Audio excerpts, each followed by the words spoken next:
Mga kulot, meron tayong ilalagay dito. Yan. Kapal ng substrate, no? Ang taas masyado ng substrate, no? Pero gagamba ilalagay natin yan. Tingnan nyo ito, isang gagamba, mga kulot. Solid na yan. Solid ang pogi mo, pre. Hala? Pogi. Tapos may nagbigay sa atin kasi na tarantula. At hindi naman para siya, pero uri rin siya ng gagamba. Pero maliit lang ito.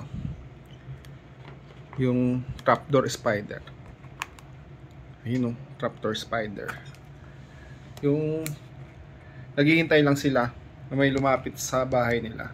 Doon lang sila makakakain. In short, tamad yan. O kaya shy type. Minsan mo lang ito makikita. Hindi mo siya basta-basta makikita.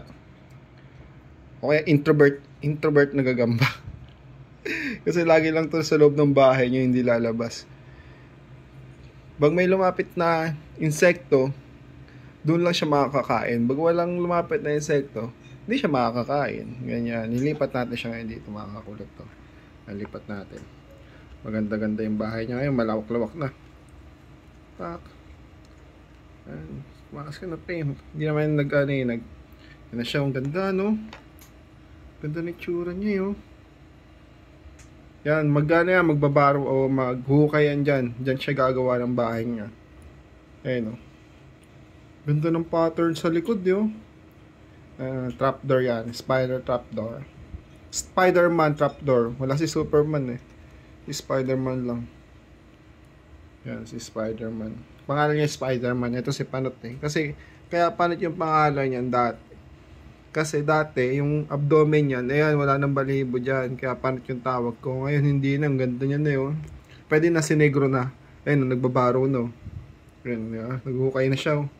Ang galing, no? Ang galing itong gagamba na to eh. Hindi mo talaga siya makikita. Shy type talaga eh. Nagbabaro agad eh. Oh. Nagtatago agad siya. Shy type na gagamba. Ayan, naghukay na. Ayun yung kamay niya. Diba? Introvert na gagamba talaga ito, mga kakulot. Ayan.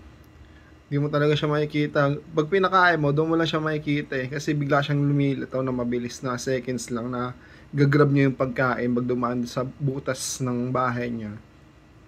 Trapdoor spider kasi yung parang meron siyang pinto sa bahay niya, nakasara. Tapos biglang bubukas yun, dadakmain yung insekto na ilalagay mo. Tapos sinamahan pa pala ng lots yan, no? Ipis lots. Yan, no? Libre lang yan, mga kakulot. Uy, wala na siya.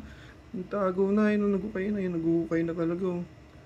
Lapit na itong gagamba na tumagukay ah. Oh, parang ano yun.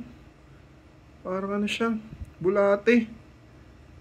Ando na siya sa ilalim, mga kakulot. Wala na, oh. Diba? Wala na. Ang angas na itong gagamba na to. Introvert na gagamba talaga. Di mo basta-basta makikita, eh. Wala na talaga. Kakalagay lang natin, eh.